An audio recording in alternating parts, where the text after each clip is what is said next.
재벌의 아기는 누구와도 말을 하지 않았지만 가난한 청소부를 보자 갑자기 울음을 터뜨리며 그녀에게 달려갔다. 하지만 부유한 하객들을 모두 놀라게 한 것은 상류층도 아닌 그녀를 향해 마마라고 부른 것이었다. 이 이야기 속에 진심으로 몰입해 계시다면 댓글에 효심이라고 남겨주세요. 그렇게 하면 우리가 당신의 존재를 확인하고 말이 없어도 돌보고 존중하며 곁에 남아있는 자식의 조용한 사랑을 함께 기리게 됩니다. 한남동 언덕 위에 자리한 강씨 가문의 저택에서는 화려한 약혼 피로연이 한창이었다. 크리스털 샹들리에 아래 모여든 서울 상류층 인사들은 조용히 속삭이며 샴페인 잔을 기울였다. 이 자리의 주인공은 강태윤이었다. 국내 최대 호텔 그룹인 태산그룹의 회장이자 1년 전 갑작스러운 교통사고로 아내 은채를 잃은 호랍이었다. 42살의 강태윤은 은은한 흰머리가 섞인 검은 머리와 차가운 회색 눈동자로 방 안의 모든 사람을 압도했다. 그의 옆에는 붉은 드레스를 입은 최유리가 서 있었다. 목걸이와 귀걸이에 박힌 다이아몬드가 조명 아래 반짝였다. 유리는 승리자처럼 우아하게 미소 지으며 하객들의 축하를 받았다. 강태윤은 차분한 목소리로 말했다. 여러분 앞에서 말씀드리게 되어 영광입니다. 제 아내 은채를 잃은 후 저는 앞으로 나아갈 힘을 잃었습니다. 하지만 최유리 씨를 만나면서 다시 희망을 품게 되었습니다. 석 달 후 저희는 부부의 인연을 맺을 것입니다. 조용한 박수가 이어졌다. 하객들은 점잖게 고개를 끄덕이며 축하의 말을 건넸지만 그 눈빛 속에는 호기심과 의심이 섞여 있었다. 누구나 알고 있었다. 강태윤의 첫 번째 아내 은채는 재벌가의 딸이었고 그녀의 죽음은 여전히 많은 이들의 입에 오르내리는 비극이었다. 그런데 이제 최유리라는 여자가 그 자리를 차지하려 하고 있었다. 화려한 피로 연장 한쪽 구석에서는 회색 유니폼을 입은 여자가 조용히 바닥을 닦고 있었다. 윤서아라는 이름을 쓰는 그녀는 고개를 숙인 채 눈에 띄지 않게 움직였다. 가느다란 손가락과 창백한 얼굴, 그리고 머리를 단정히 묶은 모습은 그녀가 이곳 사람이 아니라는 것을 말해 주었다. 그녀는 석 달 전 이 집에 가정부로 들어왔다. 아무도 그녀의 과거를 묻지 않았고 그녀 역시 말하지 않았다. 하지만 그녀의 눈빛 깊은 곳에는 무거운 비밀이 담겨 있었다. 서아는 조용히 손을 움직이며 생각했다. 이곳에서 나는 그저 투명한 존재일 뿐이야. 아무도 나를 보지 않아. 그게 다행이야. 하지만 운명은 그녀가 원하는 대로 흘러가지 않았다. 이 밤, 이 화려한 저택 안에서 그녀의 삶을 송두리째 뒤흔들 사건이 일어나려 하고 있었다. 그것은 작은 아이의 울음소리에서 시작될 것이었다. 2층 계단 위에서 갑자기 아이의 울음소리가 들려왔다. 하객들의 시선이 일제히 위로 향했다. 강태윤의 어머니 강은숙 여사가 2살 배기 손자 도준이를 안고 계단을 내려오고 있었다. 도준이는 작은 정장을 차려입은 채 아버지와 똑같은 회색 눈동자로 울음을 터뜨리고 있었다. 곱슬곱슬한 밤색 머리카락이 땀에 젖어 이마에 달라붙어 있었다. 강태윤이 재빨리 어머니에게 다가가 물었다. 어머니, 무슨 일이십니까? 도준이가 아픈가요? 은숙 여사는 당황한 표정으로 대답했다. 갑자기 잠에서 깨어 이렇게 울기 시작했어요. 달래려고 해도 소용이 없네요. 최유리는 차가운 눈빛으로 도준이를 바라보았다. 그녀에게 이 아이는 언제나 거슬리는 존재였다. 죽은 아내의 흔적이자 자신의 완벽한 승리를 방해하는 장애물이었다. 특히 오늘 밤 자신의 약혼식에서 이렇게 울음을 터뜨리다니. 유리는 입술을 깨물며 속으로 욕을 삼켰다. 강태윤이 아들을 안으려 했지만 도준이는 몸을 비틀며 거부했다. 작은 손이 공중을 휘저으며 무언가를 찾는 듯했다. 그리고 그 순간 도준이의 눈이 방 구석에 서 있는 서아를 발견했다. 아이의 울음이 더욱 커졌다. 그러나 이번에는 방향이 있었다. 도준이는 할머니의 품에서 벗어나려 발버둥 쳤다. 작은 팔이 서아를 향해 뻗어졌다. 그리고 1년 넘게 입을 다물고 있던 아이가 마침내 입을 열었다. 엄마. 그 한마디가 피로 연장의 공기를 얼어붙게 만들었다. 엄마. 그 단어가 저택의 대리석 바닥 위로 울려 퍼졌다. 하객들은 숨을 멈췄다. 누군가의 샴페인 잔이 살짝 흔들렸다. 강은숙 여사는 손자를 더욱 꽉 안았지만 도준이는 이미 할머니의 품을 벗어나려 몸부림치고 있었다. 엄마, 엄마. 아이의 목소리는 절박했다. 마치 물에 빠진 사람이 구명줄을 잡으려는 것처럼 도준이의 작은 손은 서아를 향해 뻗어 있었다. 회색 눈동자는 눈물이 가득했지만 그 안에는 확신도 함께 담겨 있었다. 도준이는 알고 있었다.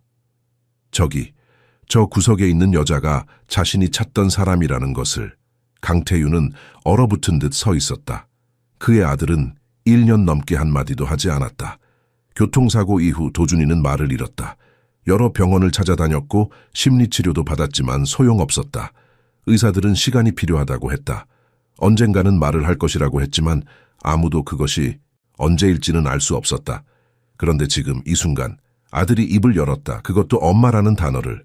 은숙 여사가 다급히 말했다. 도준아, 할머니가 여기 있어. 진정해, 응? 하지만 도준이는 듣지 않았다. 작은 몸이 할머니의 팔에서 미끄러지듯 빠져나왔다. 그리고 바닥에 발을 딛자마자 아이는 달리기 시작했다.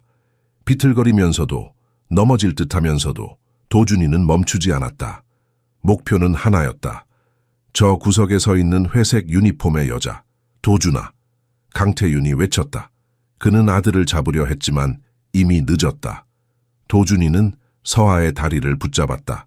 작은 팔이 그녀의 무릎을 감쌌다. 얼굴을 침에 묻고 울음을 터뜨렸다. 그러나 이번 울음은 달랐다. 공포의 울음이 아니었다. 안도의 울음이었다.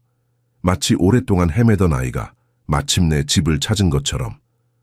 엄마, 엄마. 서아는 얼어붙었다. 그녀의 손은 공중에 떠 있었다. 만져야 할지 밀어내야 할지 알 수 없었다. 심장이 미친 듯이 뛰었다. 입술이 바짝 말랐다. 이건 안 돼. 이럴 수 없어. 왜 하필 지금 이 순간에. 그녀는 고개를 들었다. 그리고 마주쳤다. 수십 쌍의 눈이 그녀를 바라보고 있었다. 호기심 어린 눈빛, 충격에 찬 눈빛, 의심에 찬 눈빛. 서울 상류층 인사들은 수군거리기 시작했다. 저 여자가 누구야? 가정부 아닌가? 도대체 무슨 일이지? 저 아이가 왜 저러는 거야? 그리고 그 중에서도 가장 뜨겁게 타오르는 눈빛이 있었다. 최유리였다. 그녀는 서아를 향해 걸어왔다. 빨간 드레스가 마치 불길처럼 움직였다. 얼굴에는 더 이상 우아한 미소가 없었다. 오직 분노만이 남아 있었다. 대체 뭐 하는 짓이야? 유리의 목소리는 날카로웠다. 그녀는 서아 앞에 멈춰 섰다. 높은 구두 때문에 서아를 내려다보는 각도가 더욱 위압적이었다. 너 지금 뭐 한 거야? 도준이한테 뭘 한 거냐고. 서아는 입술을 떨었다. 저는 아무것도 1년 넘게 말 한마디 안 하던 애가 갑자기 너한테 달려와서 엄마라고 불러. 이게 아무것도 아니라고. 유리는 비웃었다. 당신 지금까지 뭘 한 거야? 이 애한테 무슨 짓을 한 거야? 말해봐. 강태윤이 개입하려 했다. 유리 씨, 진정하십시오. 지금은 진정하라고요? 회장님, 지금 이 상황이 보이세요? 저 여자가 도준이를 조종한 거예요. 틀림없어요. 가정부 주제에 감히 이 집 아들을 이용해서 뭔가를 노린 거라고요. 하객들의 수군거림이 더욱 커졌다. 누군가는 고개를 끄덕였다. 누군가는 의아한 표정을 지었다. 하지만 모두의 시선은 서에게 고정되어 있었다. 서아는 떨리는 손으로 도준이의 등을 쓰다듬었다. 아이는 여전히 그녀를 놓지 않았다. 작은 손가락이 그녀의 치마를 꽉 쥐고 있었다. 서아는 생각했다. 이제 끝이야. 내가 그토록 숨기려 했던 모든 것이 무너지고 있어. 그녀의 눈에 눈물이 맺혔다. 하지만 흘리지 않았다. 아직은 안 돼. 무너지면 안 돼. 그녀는 최유리를 똑바로 바라보며 가느다란 목소리로 말했다. 저는 정말 아무것도 한 게 없습니다. 믿어주십시오.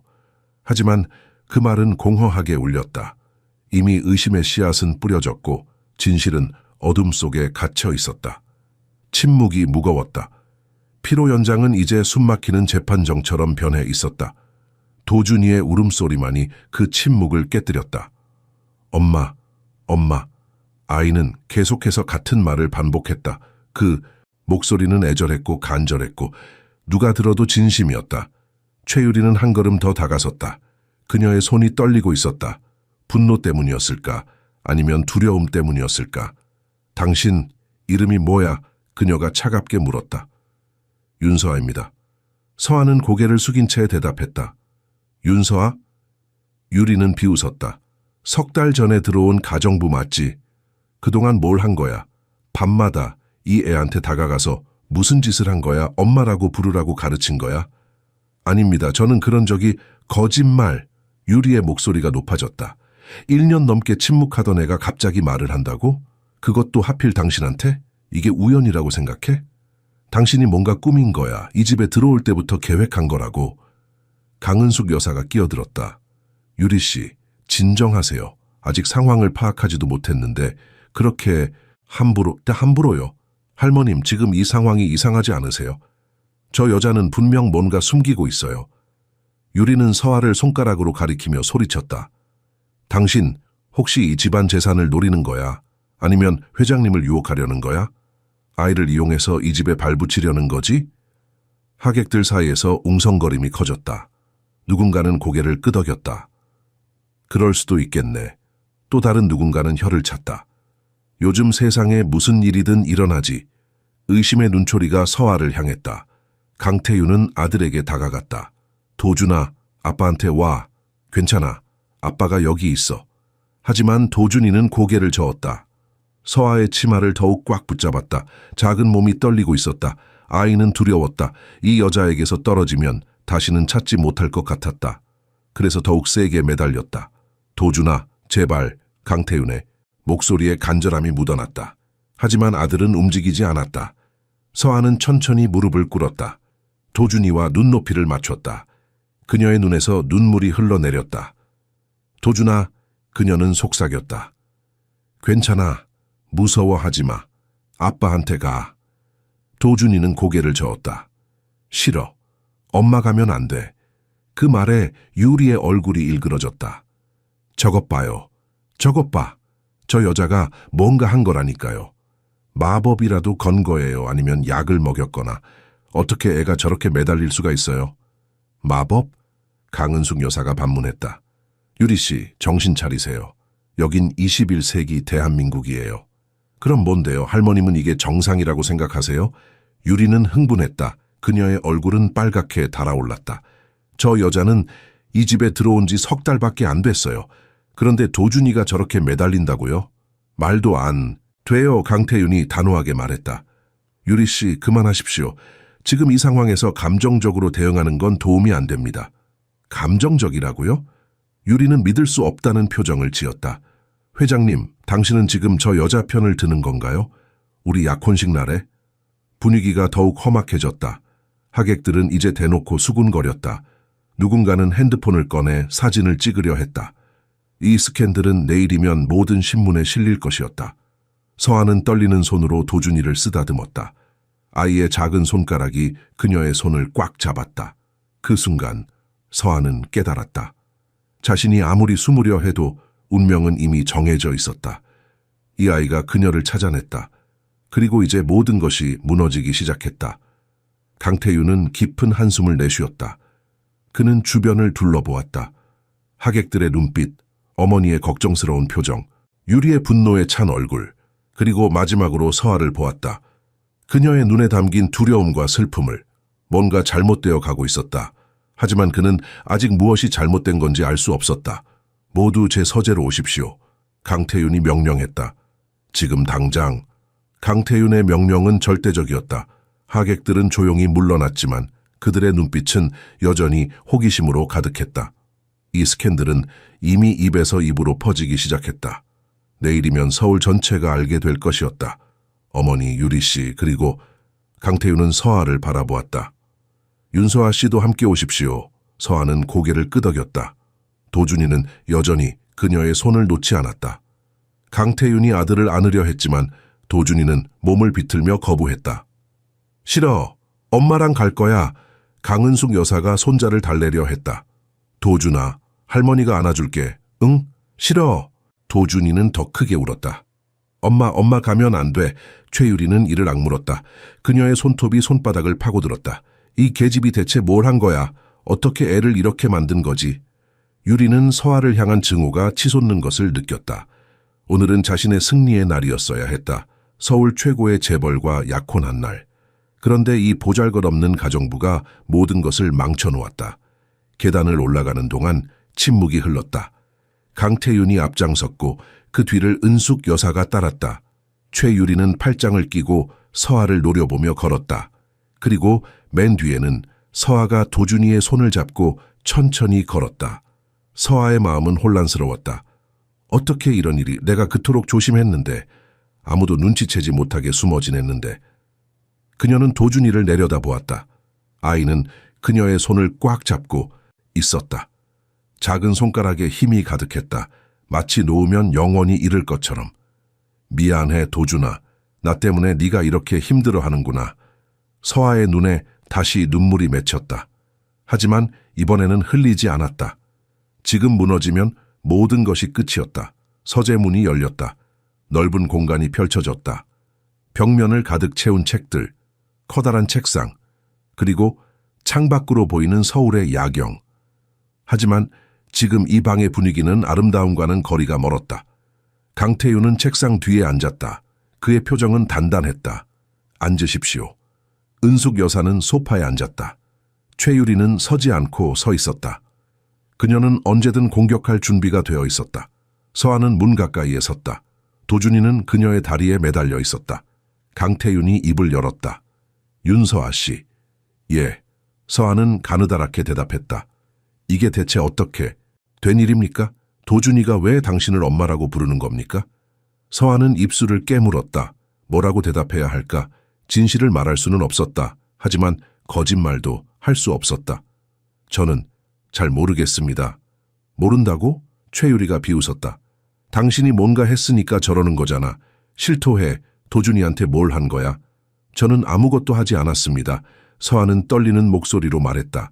거짓말하지 마. 유리가 소리쳤다. 1년 넘게 말도 안 하던 애가 갑자기 당신한테 엄마라고 해. 말이 돼. 당신이 밤마다 도준이 방에 가서 뭔가 한 거 아니야. 안 그래? 저는... 서아는 말문이 막혔다.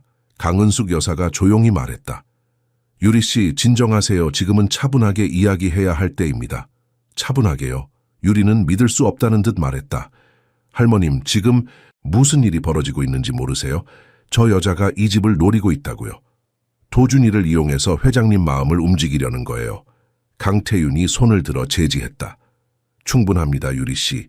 그의 목소리는 차가웠다. 그는 다시 서아를 보았다. 윤서아 씨, 솔직하게 대답해 주십시오. 도준이와 어떤 관계입니까? 서아는 눈을 감았다. 더 이상 피할 수 없었다. 진실의 일부는 말해야 했다. 그녀는 천천히 입을 열었다. 밤에 도준이가 울 때가 있었습니다. 악몽을 꾸는 것 같았어요. 그래서 제가 조용히 방에 들어가서 달래줬습니다. 그게 전부입니다. 그게 전부? 유리가 비웃었다. 그래서 애가 당신한테 엄마라고 부른다고? 말도 안 돼. 하지만 강태윤의 눈빛이 변했다. 그는 뭔가 깨달은 듯했다. 도준이는 밤마다 울었다. 그것은 사실이었다. 그리고 자신은 너무 바빠서, 너무 슬퍼서 아들의 울음을 제대로 들어주지 못했다. 도준이가, 강태윤의 목소리가 갈라졌다. 정말 매일 밤 울었습니까? 서아는 고개를 끄덕였다. 예, 거의 매일. 그 말에 방 안의 공기가 무거워졌다. 강태윤은 책상에 기대 앉았다. 그의 손이 떨리고 있었다. 매일 밤 울었다고요? 그런데 나는 몰랐습니다. 그의 목소리에는 죄책감이 묻어났다. 아들이 매일 밤 울고 있었는데 아버지인 자신은 그것조차 몰랐다. 얼마나 형편없는 아버지인가. 강태윤은 눈을 감았다. 은채가 죽은 후 그는 일에 파묻혀 지냈다. 슬픔을 잊기 위해, 고통을 피하기 위해. 그 사이 아들은 혼자 울고 있었던 것이다. 강은숙 여사도 충격을 받은 표정이었다. 내가 몰랐구나. 도준이가 그렇게 힘들어했는데. 서아는 조용히 말을 이었다. 처음에는 저도 우연히 들었습니다. 복도를 지나가다가 울음소리가 들려서 그래서 들어갔습니다. 도준이는 악몽을 꾸고 있었어요. 엄마를 찾으며 울고 있었습니다. 도준이는 서아의 치마를 꽉 잡고 있었다. 작은 얼굴을 그녀의 다리에 묻고 있었다. 마치 세상에서 가장 안전한 곳처럼. 그래서 제가 안아줬습니다. 등을 토닥여주고 자장가를 불러줬어요. 그랬더니 진정하고 다시 잠들었습니다. 서아의 목소리는 떨렸다. 그 이후로 거의 매일 밤 도준이가 울 때마다 제가 가서 달래줬습니다. 허락도 없이? 최유리가 날카롭게 물었다. 회장님이나 할머님께 말씀도 안 드리고 맘대로 도준이 방에 들어간 거야. 서아는 머뭇거렸다. 죄송합니다. 하지만 도준이가 너무 힘들어 보여서 그냥 지나칠 수가 없었습니다. 그냥 지나칠 수 없었다고? 유리는 비웃었다. 가정부 주제에 당신이 무슨 권리로? 유리 씨, 강은숙 여사가 단호하게 말했다. 그만하세요. 서아 씨는 선의로 한 일입니다. 선의요? 유리는 믿을 수 없다는 표정이었다. 할머님, 지금 저 여자가 무슨 짓을 한 건지 모르세요. 몰래 도준이 방에 들어가서 뭔가 한 거라고요. 그래서 도준이가 저렇게 된 거예요. 강태윤이 손을 들어 제지했다. 그는 서아를 똑바로 바라보았다. 자장가라고 하셨습니까? 예. 서아는 고개를 끄덕였다. 어떤 자장가입니까? 서아는 잠시 망설였다. 그리고 작은 목소리로 노래하기 시작했다. 반짝반짝 작은 별 아름답게 비추네. 도준이가 반응했다. 아이는 고개를 들어 서아를 바라보았다. 그리고 작은 미소를 지었다. 서아는 노래를 멈추고 도준이의 머리를 쓰다듬었다. 강태윤의 가슴이 먹먹해졌다. 그 자장가는 은채가 도준이에게 불러주던 노래였다. 매일 밤 아들을 재울 때 그는 기억했다.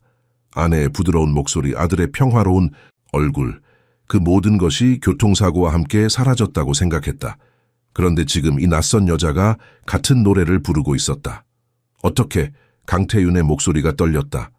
어떻게 그 노래를 아십니까? 서아는 당황했다.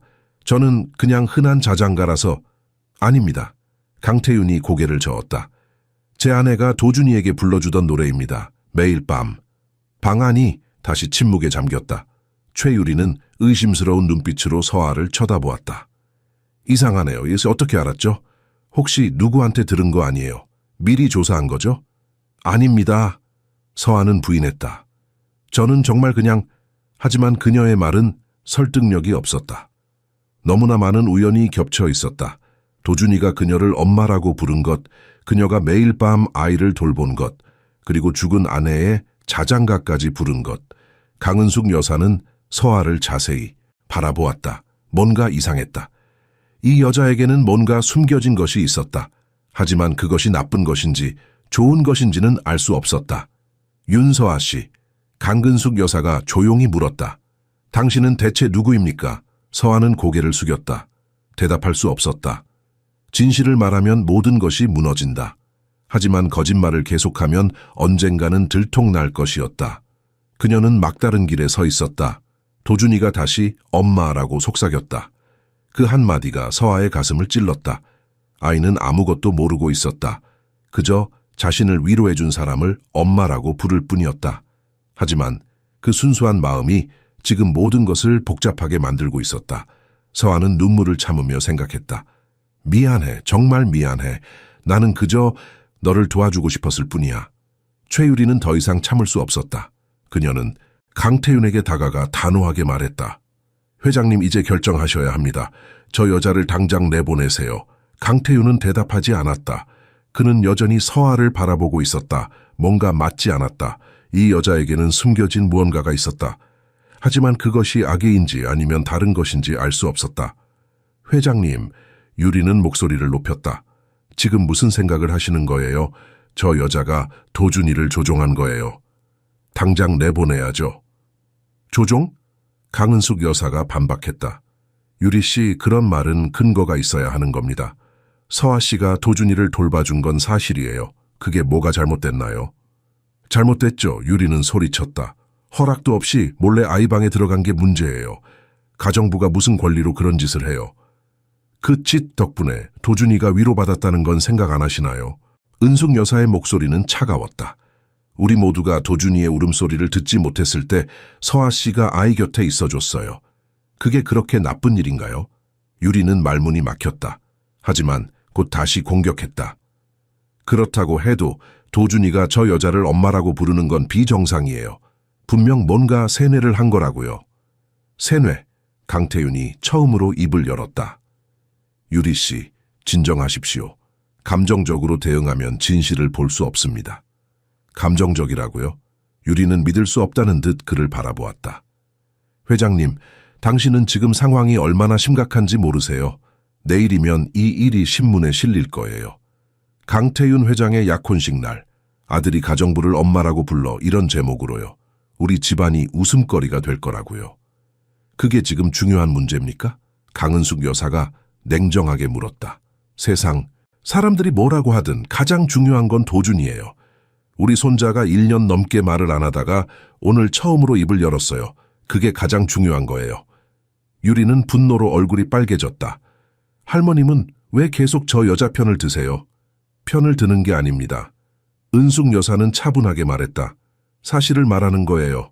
서아 씨가 도준이를 돌봐준 건 사실이고 그 덕분에 도준이가 위로받은 것도 사실이에요. 그것만으로도 감사해야죠. 서아는 두 사람의 대화를 들으며 가슴이 뜨거워졌다. 강은숙 여사가 자신을 변호해주고 있었다. 석 달 동안 이 집에 있으면서 그녀는 늘 투명인간처럼 살았다. 아무도 자신을 눈여겨보지 않았다. 그런데 지금 할머니가 자신을 지켜주고 있었다. 할머님, 서아는 떨리는 목소리로 말했다. 감사합니다. 하지만 제가 떠나는 게 맞을 것 같습니다. 이렇게 집안에 문제를 일으킨 건 제 잘못이니까요. 아니야. 도준이가 갑자기 소리쳤다. 아이는 서아를 더욱 꽉 안았다. 엄마 가면 안 돼. 가지 마. 그 모습을 본 강태윤의 가슴이 찢어지는 것 같았다. 아들이 이렇게 간절하게 누군가를 붙잡는 모습은 처음이었다. 은채가 죽은 후 도준이는 감정을 잃은 것처럼 보였다. 웃지도 울지도 말하지도 않았다. 그저 조용히 하루하루를 보냈다. 그런데 지금 아들은 살아있었다. 감정을 드러내고 있었다. 강태윤은 결심했다. 윤서아 씨. 예, 서아는 고개를 들었다. 당분간 이 집에 계십시오. 떠나지 마십시오. 뭐라고요? 최유리가 소리쳤다. 회장님, 지금 무슨 말씀을... 유리 씨, 강태윤의 목소리는 단호했다. 제 아들이 저렇게 원하고 있습니다. 그리고 저는 아직 상황을 완전히 파악하지 못했어요. 성급하게 결정할 수는 없습니다. 성급하게요? 유리는 웃음을 터뜨렸다. 하지만 그것은 기쁨의 웃음이 아니라 비참함의 웃음이었다. 좋아요. 알겠어요. 회장님이 그렇게 결정하신다면 할 수 없죠. 그녀는 돌아서서 문을 향해 걸었다. 손잡이를 잡고 멈춰서서 뒤돌아보았다. 하지만 기억하세요, 회장님. 오늘 일은 절대 잊지 않을 거예요. 저 여자 때문에 제 약혼식이 망가졌다는 것도요. 문이 쾅 하고 닫혔다. 방 안에는 무거운 침묵이 흘렀다. 강은숙 여사가 한숨을 내쉬었다. 태윤아, 괜찮겠니? 유리 씨가 많이 화났는데. 괜찮습니다, 어머니. 강태윤은 말했다. 하지만 그의 얼굴에는 피곤함이 가득했다. 서아는 여전히 서 있었다. 도준이는 그녀의 치마를 놓지 않았다. 그녀는 이제 어떻게 해야 할지 몰랐다. 떠나야 할까? 남아야 할까? 진실을 말해야 할까? 아니면 계속 숨겨야 할까? 강태윤이 그녀를 바라보았다. 윤서아 씨, 한 가지만 물어보겠습니다. 예. 당신은 정말 도준이를 위해 그런 겁니까? 서아는 도준이를 내려다보았다. 아이는 그녀를 올려다보고 있었다. 순수한 눈빛으로 그 눈빛이 서아에게 힘을 주었다. 예. 그녀는 확신에 찬 목소리로 대답했다. 저는 도준이를 위해 그렇게 했습니다. 그것만은 진실입니다. 강태윤은 고개를 끄덕였다. 알겠습니다. 그럼 당분간 이 집에 머무르십시오. 그리고 도준이를 계속 돌봐주십시오. 서아는 놀라서 눈을 크게 떴다. 정말 괜찮으신 겁니까? 괜찮지 않습니다. 강태윤은 솔직하게 말했다. 하지만 제 아들이 당신을 원하고 있습니다. 그것만으로도 충분한 이유입니다. 서아의 눈에 눈물이 고였다. 이번에는 참을 수 없었다. 눈물이 뺨을 타고 흘러내렸다. 감사합니다. 다음 날 아침 서아는 일찍 일어났다. 밤새 잠을 이루지 못했다. 간밤의 일들이 머릿속을 맴돌았다. 강태윤 회장의 결정, 최유리의 분노에 찬 눈빛, 그리고 도준이의 따뜻한 손길, 모든 것이 너무나 혼란스러웠다. 복도를 조용히 걸으며 서아는 생각했다. 이렇게 계속 있어도 될까? 언젠가는 진실이 밝혀질 텐데. 하지만 도준이의 얼굴이 떠올랐다. 그 아이의 간절한 눈빛을. 그녀는 고개를 저었다. 조금만 더 있어주자. 부엌으로 향하던 서아는 갑자기 누군가가 앞을 막아서는 것을 느꼈다. 고개를 들자 최유리가 서 있었다. 붉은 잠옷 차림의 유리는 팔짱을 끼고 차갑게 그녀를 내려다보고 있었다. 어젯밤은 잘 잤어요? 유리의 목소리는 얼음장처럼 차가웠다. 최유리 씨. 서아는 한 걸음 뒤로 물러났다. 도망갈 생각은 하지 마요. 유리가 다가섰다. 당신과 나, 우리 둘이서 얘기 좀 해야겠어요. 서아는 입술을 깨물었다. 무슨 말씀이신지 모르는 척하지 마요. 유리의 눈빛이 날카로워졌다. 당신이 뭘 하려는 건지 나는 다 알아요. 도준이를 이용해서 이 집에 발붙이려는 거죠? 가정부에서 안주인 자리까지 노리는 거 아니에요? 그런 게 아닙니다. 서아는 고개를 저었다. 저는 그저 도준이를 뭐 도와주려고? 유리는 비웃었다. 웃기는 소리. 당신 같은 사람이 선의로만 움직인다고 생각해요. 이 세상에 공짜는 없어요. 분명 뭔가 노리는 게 있을 거예요. 서아는 대답하지 않았다. 할 말이 없었다. 유리의 말이 완전히 틀린 건 아니었다. 그녀도 이 집에 온 이유가 있었다. 하지만 그것은 유리가 생각하는 것과는 달랐다. 유리는 한 걸음 더 다가섰다. 두 사람 사이의 거리가 좁혀졌다. 들어요, 윤서아. 나는 당신을 절대 용서하지 않을 거예요. 어젯밤 내 약혼식을 망친 것, 회장님 앞에서 나를 망신시킨 것, 그 모든 걸 잊지 않을 거예요. 저는 일부러 그런 게 아니었습니다. 서아는 떨리는 목소리로 말했다. 도준이가 갑자기? 말도 안 돼요. 유리는 손가락으로 서아의 어깨를 찔렀다. 1년 넘게 말 한마디 안 하던 애가 갑자기 당신한테 달려가서 엄마라고 불러요. 그게 우연이라고? 당신이 뭔가 했을 거예요. 틀림없어요. 서아는 유리의 눈을 똑바로 바라보았다. 처음으로 그녀는 도망치지 않았다. 믿지 않으시겠지만 저는 정말 도준이를 위해 그렇게 했습니다. 아이가 너무 힘들어 보여서 그래서 도와주고 싶었어요. 도와주고 싶었다고? 유리는 코웃음을 쳤다. 그렇게 착한 사람이면 수녀원에나 가지 왜 여기 있어요? 당신도 뭔가 원하는 게 있으니까 여기 있는 거잖아요. 서아는 입을 다물었다. 유리의 말이 가슴을 찔렀다. 맞는 말이었다. 그녀도 이 집에 온 이유가 있었다. 하지만 그것을 말할 수는 없었다. 유리는 만족스러운 표정으로 미소 지었다. 말이 없네요. 역시 뭔가 숨기고 있는 거예요. 좋아요. 나도 가만히 있지는 않을 거예요. 당신이 뭘 숨기고 있는지 반드시 밝혀낼 거예요. 제발. 서아는 간청했다. 저를 그냥 내버려 두세요. 저는 아무것도 원하지 않습니다. 아무것도 원하지 않는다고? 유리는 비웃었다. 그럼 왜 여기 있어요? 왜 도준이 곁을 떠나지 않아요? 회장님이 떠나라고 해도 안 떠날 거면서. 서아는 대답할 수 없었다.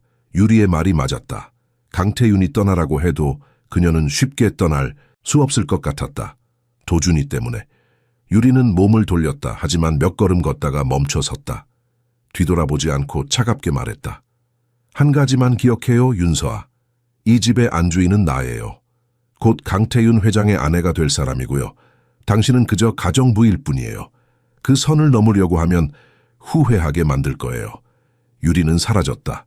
복대는 서아만 남았다. 그녀는 벽에 기대어 천천히 주저앉았다. 손이 떨렸다. 유리의 위협이 두렵지는 않았다.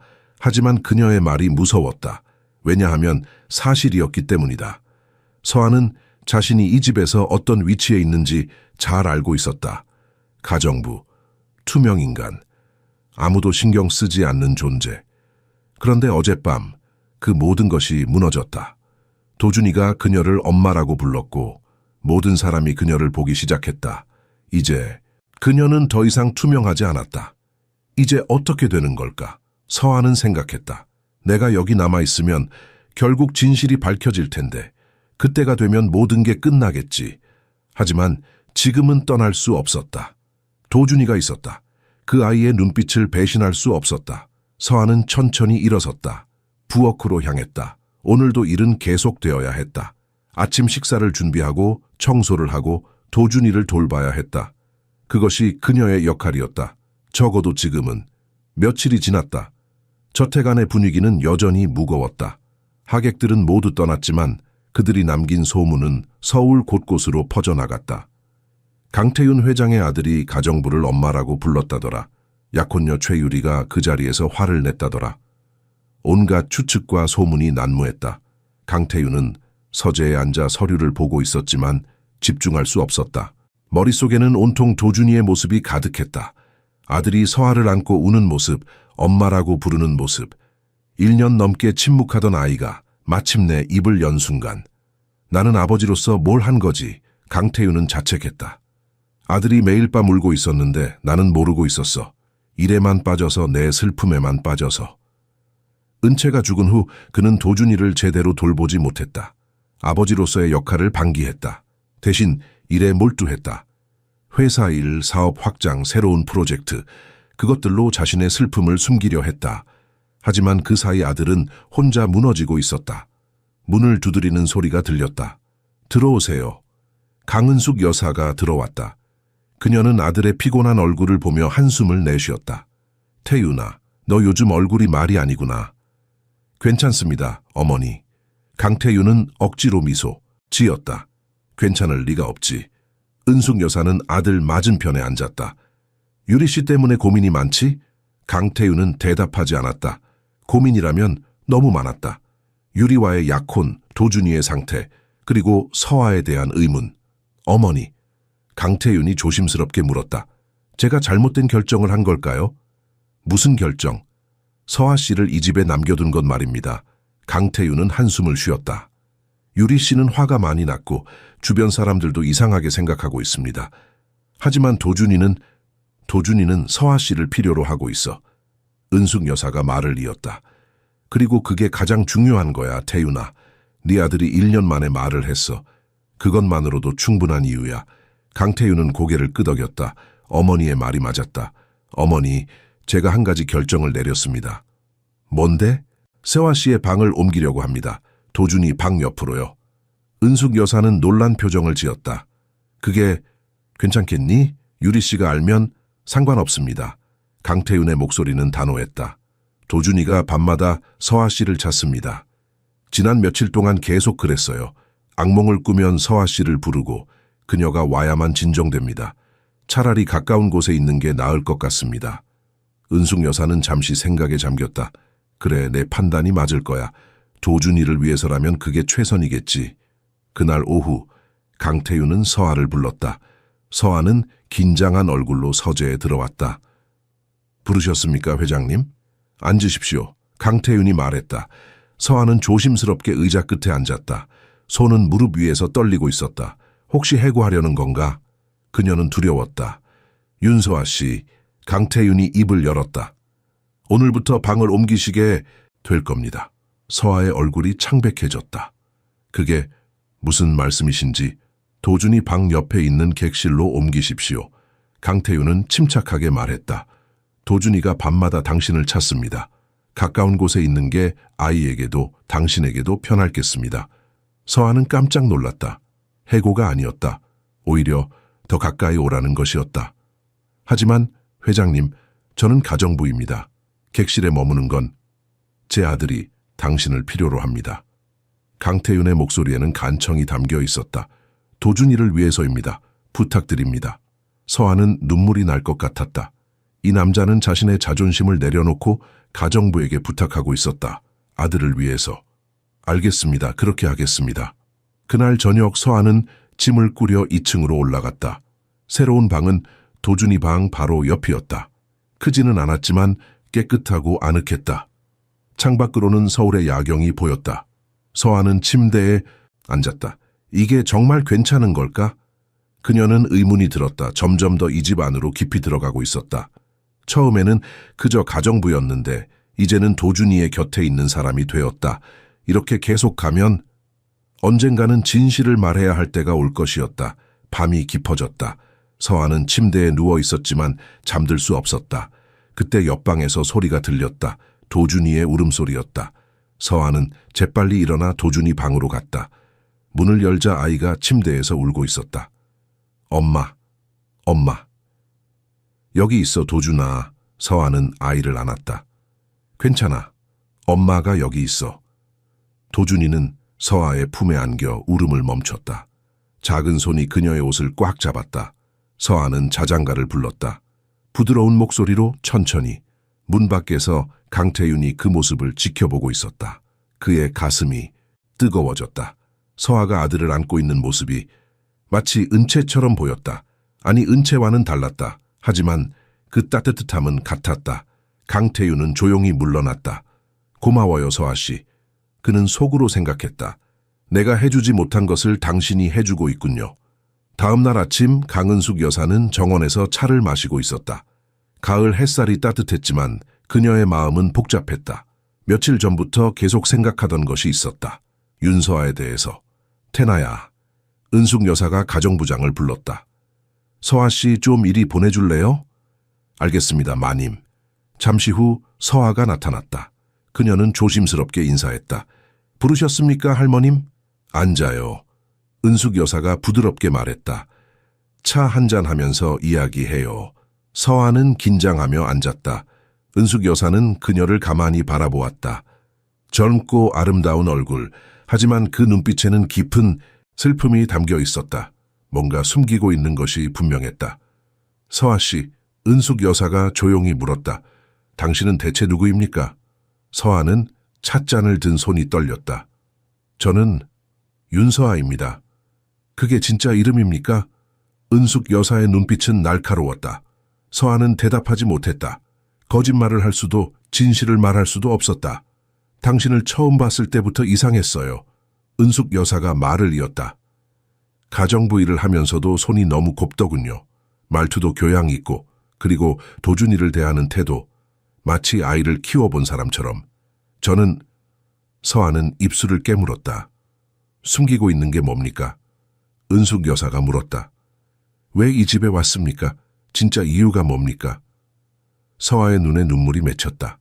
더 이상 거짓말을 할 수 없었다. 하지만 진실도 말할 수 없었다. 죄송합니다. 말씀드릴 수 없습니다. 왜요?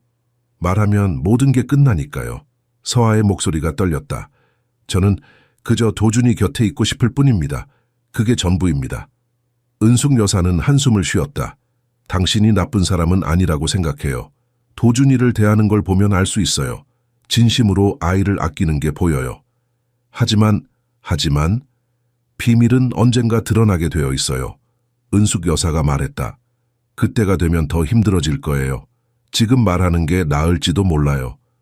서아는 고개를 저었다. 아직은 안 됩니다. 제발 조금만 더 기다려주세요. 은숙 여사는 서아의 손을 잡았다. 알겠어요. 기다리겠어요. 하지만 언젠가는 말해야 할 거예요. 약속해요. 감사합니다. 서아는 눈물을 흘렸다. 그때 정원 쪽으로 최유리가 걸어오고 있었다. 그녀는 두 사람이 손을 잡고 있는 모습을 보고 얼굴이 굳어졌다. 저것들이 또 무슨 짓을 하는 거야? 유리는 다가와 차갑게 말했다.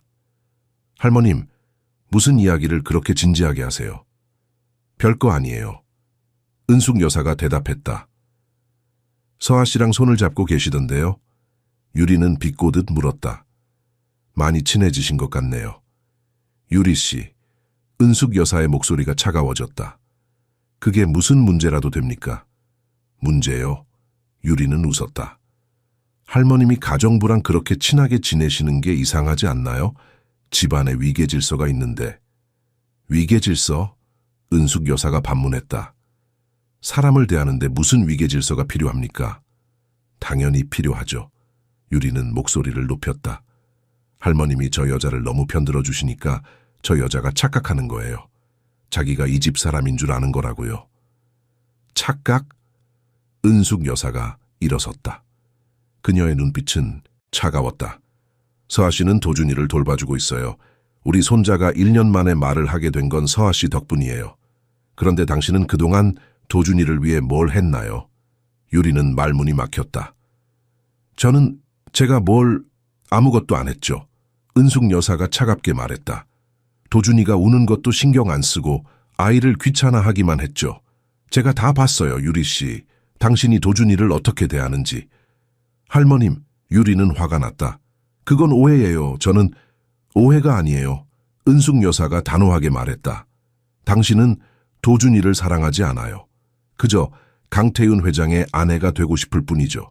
그게 진실 아닙니까? 유리는 얼굴이 빨개졌다. 할머님 너무하시는 거 아니에요? 저는 회장님을 사랑합니다. 사랑. 은숙 여사는 고개를 저었다. 사랑한다면 사람의 아들도 사랑할 수 있어야죠. 하지만 당신은 도준이를 짐으로만 생각하고 있어요. 그건 유리는 변명하려 했지만 말이 나오지 않았다. 은숙 여사는 서아를 돌아보았다. 서아 씨, 들어가서 쉬세요. 수고했어요. 감사합니다, 할머님. 서아는 일어나 인사하고 떠났다. 정원에는 은숙 여사와 유리만 남았다. 유리는 분노로 온몸이 떨렸다. 할머님, 대체 왜 저 여자를 그렇게 편들어 주시는 거예요? 편드는 게 아니에요. 은숙 여사가 말했다. 사실을 말하는 거예요. 서아 씨는 도준이를 위해 최선을 다하고 있어요. 하지만 당신은? 유리는 아무 말도 할 수 없었다. 은숙 여사의 말이 가슴을 찔렀기 때문이다. 유리 씨, 은숙 여사가 마지막으로 말했다. 도준이를 사랑할 수 없다면 이 집의 며느리가 될 자격이 없어요. 잘 생각해 보세요. 은숙 여사는 돌아서서 집 안으로 들어갔다. 유리는 혼자 남아 주먹을 쥐었다. 모든 게 서아 때문이었다. 저 여자만 없었다면 강태윤은 서재에서 일하고 있었다. 하지만 집중이 되지 않았다. 머릿속에는 온통 최근의 일들이 맴돌았다. 도준이와 서아의 관계, 어머니와 유리의 갈등, 그리고 자신의 마음속 혼란. 문이 열리며 최유리가 들어왔다. 그녀는 화려한 드레스를 입고 있었지만 얼굴에는 불만이 가득했다. 회장님, 이야기 좀 해야겠어요. 강태윤은 서류에서 눈을 떼지 않고 대답했다. 무슨 일입니까? 무슨 일이냐고요? 유리는 책상 앞에 섰다. 우리 결혼식 날짜를 정해야 하는 거 아닌가요? 약혼한 지 벌써 일주일이 지났는데 아직도 구체적인 계획이 없잖아요. 강태윤은 펜을 내려놓았다. 지금은 적절한 시기가 아닌 것 같습니다. 적절한 시기가 아니라고요? 유리는 믿을 수 없다는 표정이었다. 대체 언제가 적절한 시기인데요, 회장님? 우리는 약혼했어요. 모든 사람 앞에서 3달 후에 결혼한다고 발표했고요. 알고 있습니다. 강태윤의 목소리는 지쳐 있었다. 하지만 지금 집안 상황이 복잡하지 않습니까? 복잡하게 만든 게 누군데요? 유리는 소리쳤다. 저 윤서아 때문이잖아요. 저 여자만 없었으면 아무 문제도 없었어요. 강태윤은 눈살을 찌푸렸다. 유리 씨, 서아 씨는 도준이를 돌봐주고 있습니다. 그것뿐입니다. 그것뿐이라고요? 유리는 비웃었다. 회장님은 정말 아무것도 모르시는군요. 저 여자가 뭘 노리는지. 뭘 노린다는 겁니까? 강태윤의 목소리가 차가워졌다. 회장님을요? 유리는 솔직하게 말했다. 도준이를 이용해서 회장님 마음을 얻으려는 거예요. 그리고 보세요. 벌써 성공하고 있잖아요. 회장님은 저 여자 편만 들고 계시잖아요. 강태윤은 일어섰다. 그만하십시오. 서아 씨에 대한 근거, 없는 비난은 듣고 싶지 않습니다. 근거 없다고요? 유리는 화가 났다. 할머님도 저 여자 편이고 회장님도 저 여자 편이고 그럼 저는 뭐예요? 저는 당신의 약혼녀인데. 알고 있습니다. 강태윤은 한숨을 쉬었다. 하지만 유리 씨, 당신은 도준이를 어떻게 생각합니까? 유리는 당황했다. 그게 무슨 뜻이에요? 제 아들을 사랑할 수 있습니까? 강태윤이 똑바로 물었다. 진심으로 내 자식처럼 사랑할 수 있습니까? 유리는 대답하지 못했다. 강태윤은 그녀의 침묵에서 답을 찾았다. 보십시오. 강태윤이 말했다. 당신은 대답조차 못하고 있습니다. 도준이는 제 아들입니다. 제 삶의 전부예요. 만약 당신이 도준이를 받아들일 수 없다면 할 수 있어요. 유리는 급히 말했다. 저도 도준이를 사랑할 수 있어요. 시간만 주시면. 시간이요. 강태윤은 고개를 저었다. 1년이 넘었습니다, 유리 씨. 우리가 만난 지 1년이 넘었는데 당신은 한 번도 도준이와 제대로 된 시간을 보내려 하지 않았습니다. 유리는 할 말을 잃었다. 강태윤의 말이 사실이었기 때문이다. 그녀는 도준이를 피했다. 말 못하는 아이, 자폐증 같은 아이. 그런 아이를 어떻게 사랑할 수 있단 말인가? 회장님, 유리는 눈물을 흘렸다. 저는 정말 노력했어요. 하지만 도준이가 저를 받아들이지 않았어요. 항상 저를 피하고 저를 싫어했어요. 그게 누구 잘못입니까? 강태윤이 물었다. 아이가 당신을 피한 건 당신이 아이에게 진심을 보이지 않았기 때문입니다. 유리는 울었다. 하지만 그 눈물이 진심인지는 알 수 없었다. 강태윤은 창밖을 바라보았다. 정원에서 서아가 도준이와 놀고 있었다. 아이는 웃고 있었다. 1년 만에 보는 진짜 웃음이었다. 나는 도대체 뭘 하고 있는 거지? 강태윤은 자신에게 물었다. 은채를 잃은 슬픔에 빠져서 유리를 선택했다. 하지만 그게 옳은 선택이었을까? 유리는 그의 침묵을 오해했다. 회장님, 제발 저 여자를 내보내주세요. 저 여자만 없으면 모든 게 원래대로 돌아갈 수 있어요. 강태윤은 고개를 저었다. 아니요, 서아 씨는 머물러야 합니다. 도준이가 필요로 하니까요. 그럼 저는요? 유리가 울부짖었다. 저는 필요 없나요?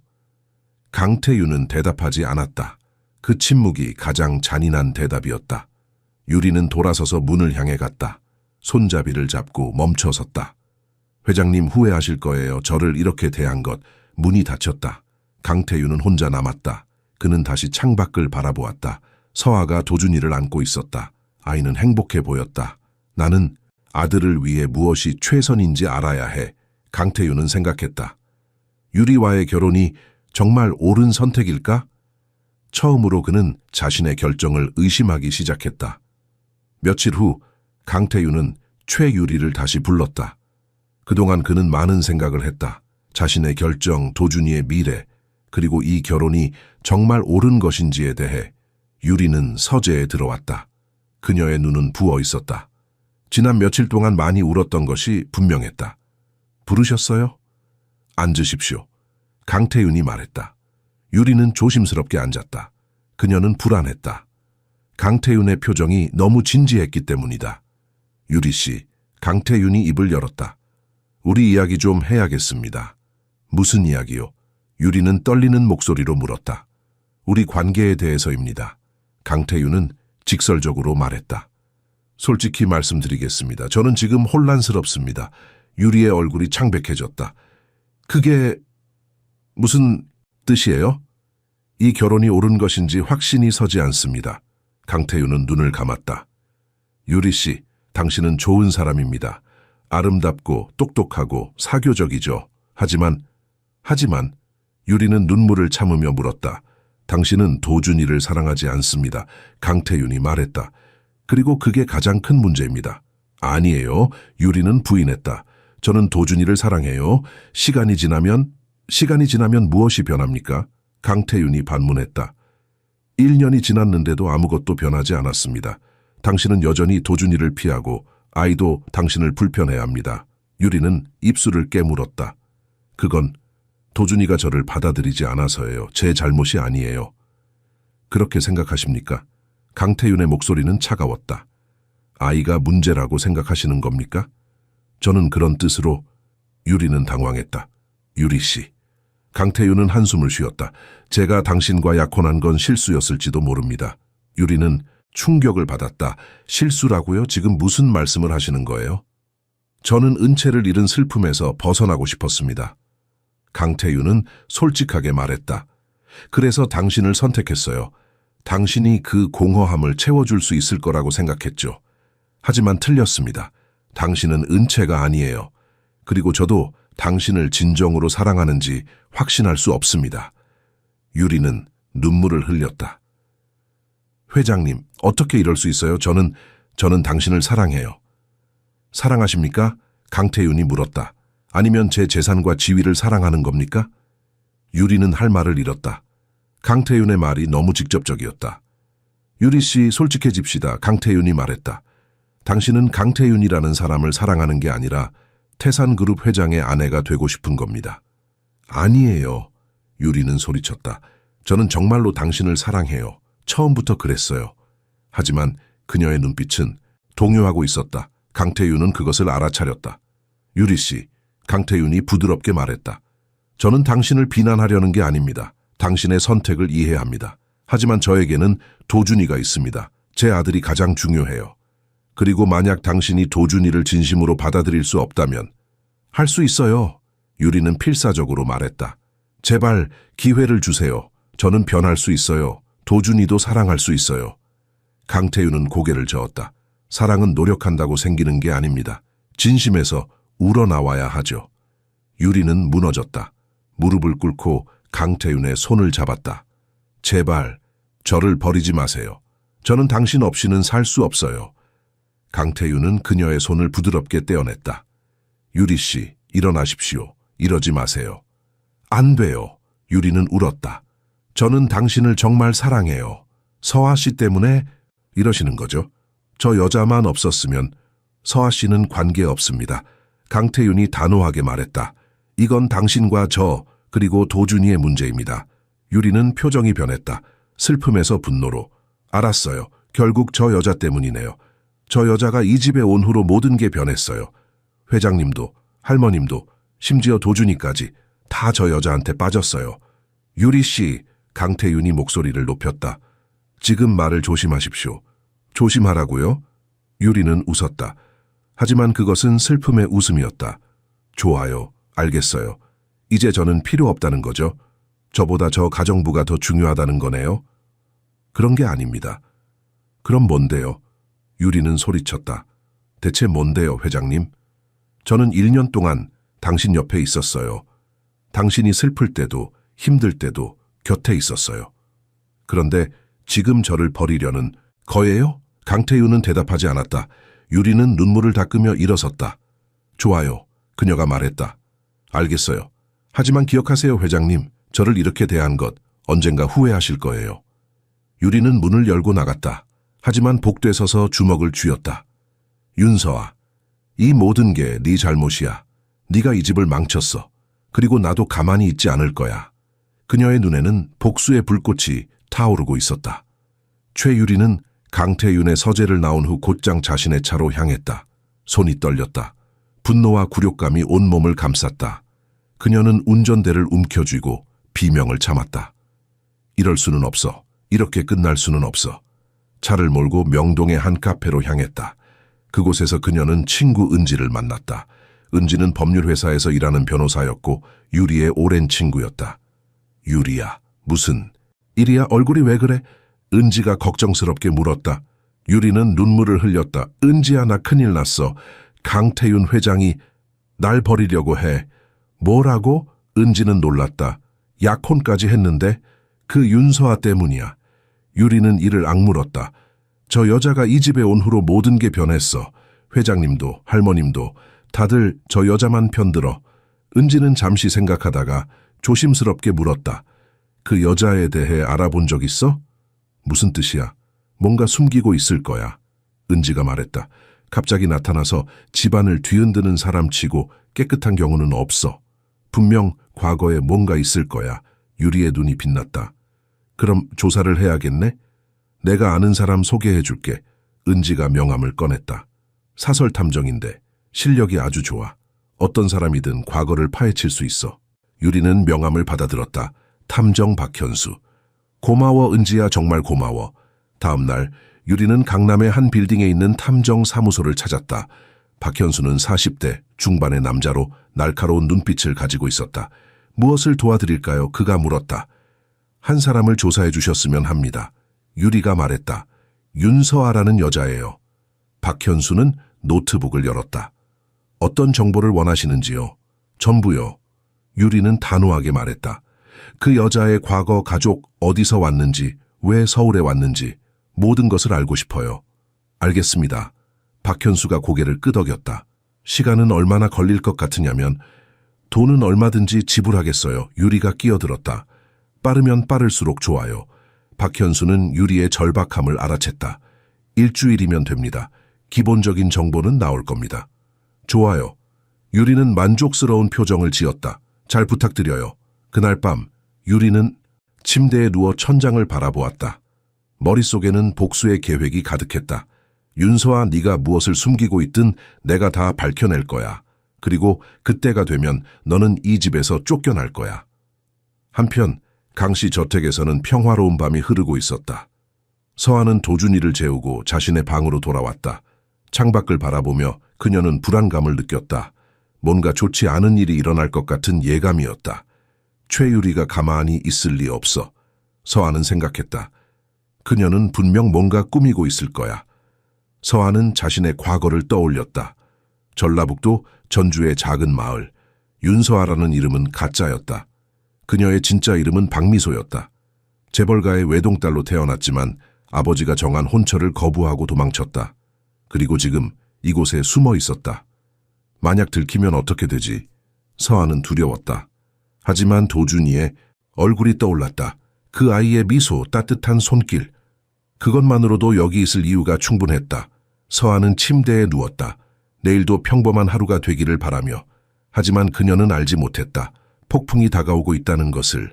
일주일 후 박현수는 유리에게 전화를 걸었다. 최유리 씨, 만나서 이야기할 게 있습니다. 유리는 가슴이 두근거렸다. 찾았나요? 뭔가 찾았나요? 예. 박현수의 목소리는 침착했다. 흥미로운 것들을 발견했습니다. 직접 만나서 말씀드리는 게 좋을 것 같습니다. 유리는 미소 지었다. 마침내 윤서아의 비밀을 밝혀낼 순간이 왔다. 유리는 다시 탐정사무소를 찾았다. 이번에는 기대감으로 가슴이 떨렸다. 박현수는 그녀를 맞이하며 두꺼운 서류 봉투를 건넸다. 앉으시죠. 박현수가 말했다. 설명해 드리겠습니다. 유리는 서류를 펼쳤다. 첫 페이지에는 여자의 사진이 있었다. 서아였다. 하지만 사진 속 그녀는 지금과 달랐다. 화려한 드레스를 입고 진주 목걸이를 하고 있었다. 윤서아는 가짜 이름입니다. 박현수가 설명했다. 그녀의 진짜 이름은 박미소. 전라북도 전주의 박진우 회장의 외동딸입니다. 유리는 눈이 커졌다. 재벌가 딸이라고요? 예. 박현수가 고개를 끄덕였다. 박 회장은 전주에서 제조업을 하는 중경이업 회장입니다. 그렇게 크진 않지만 지역에서는 꽤 알려진 집안이죠. 그런 집 딸이 왜 가정부로 일하고 있는 거죠? 유리는 이해할 수 없었다. 석 달 전 박미소는 집을 나왔습니다. 박현수가 계속 설명했다. 아버지가 정한 혼처를 거부하고 도망친 거죠. 혼처요? 네. 신랑감은 부산의 사업가 이준혁이었습니다. 박현수가 다른 사진을 보여줬다. 40살, 2번 이혼한 남자입니다. 박 회장이 사업 확장을 위해 정략 결혼을 추진했던 거죠. 유리는 서류를 계속 넘겼다. 여러 장의 사진과 기록들이 있었다. 그래서 도망쳤다는 거죠? 정확합니다. 박현수가 말했다. 박미소는 결혼식 일주일 전에 사라졌습니다. 그 후로 박 회장이 사람을 풀어찾고 있지만 지금까지 찾지 못했습니다. 왜 못 찾았죠? 신분을 완전히 바꿨으니까요. 박현수가 설명했다. 윤서아라는 가짜 주민등록증을 만들고 머리 색도 바꾸고 외모도 조금 바꿨습니다. 그리고 서울로 와서 숨어 지낸 거죠. 유리는 미소 지었다. 완벽해요. 이거면 충분해요. 그런데 한 가지 더 있습니다. 박현수가 조심스럽게 말했다. 박 회장은 지금도 딸을 찾고 있습니다. 그리고 만약 찾게 되면 강제로라도 데려갈 생각인 것 같습니다. 그게 무슨 뜻이에요? 박 회장은 상당히 완고한 사람입니다. 박현수가 말했다. 딸이 도망친 것을 집안의 수치로 여기고 있어요. 만약 딸을 찾으면 어떤 수를 써서라도 결혼을 성사시킬 겁니다. 유리의 눈이 빛났다. 완벽했다. 이 정보만 있으면 서아를 이 집에서 쫓아낼 수 있었다. 박 회장의 연락처도 있나요? 유리가 물었다. 박현수는 명함을 건넸다. 여기 있습니다. 하지만 조심하십시오. 박현수가 경고했다. 이런 일에 개입하면 복잡해질 수 있습니다. 괜찮아요. 유리는 자신만만하게 말했다. 저는 제가 뭘 하는지 알아요. 유리는 사무소를 나와 차에 올랐다. 손에는 서류 봉투가 들려 있었다. 그녀는 웃음을 터뜨렸다. 윤서아, 아니 박미소, 이제 내 비밀이 밝혀질 거야. 그리고 너는 이 집에서 쫓겨날 거야. 하지만 유리는 고민했다. 이 정보를 어떻게 사용할 것인가? 바로 강태윤에게 말할까? 아니면 박 회장에게 직접 연락할까? 그녀는 신중하게 생각해야 했다. 며칠 후 유리는 결정을 내렸다. 먼저 강태윤에게 진실을 밝히기로, 그리고 만약 그것만으로 충분하지 않다면 박 회장에게 연락하면 됐다. 유리는 강 씨 저택으로 향했다. 손에는 서류 봉투가 있었다. 이제 모든 것이 명확해질 것이었다. 윤서아의 거짓말, 그녀가 이 집에 온 진짜 이유, 모든 것이. 저택에 도착했을 때 유리는 정원에서 서아와 도준이가 놀고 있는 모습을 보았다. 아이는 웃고 있었고 서아는 부드럽게 아이를 돌보고 있었다. 평화로운 장면이었다. 하지만 유리는 알고 있었다. 이 평화는 곧 깨질 것이라는 것을. 조금만 기다려. 유리는 생각했다. 곧 모든 게 끝날 거야. 다음 날 오후 서아는 부엌에서 설거지를 하고 있었다. 평범한 하루였다. 도준이는 낮잠을 자고 있었고 집안은 조용했다. 그때 뒤에서 목소리가 들렸다. 박미소 씨. 서아의 손이 멈췄다. 그 이름. 누군가가 그 이름을 불렀다. 천천히 돌아보자 최유리가 서 있었다. 그녀의 손에는 서류 봉투가 있었다. 누구? 박미소가 누군데요? 서아는 애써 침착한 척했다. 유리는 비웃었다.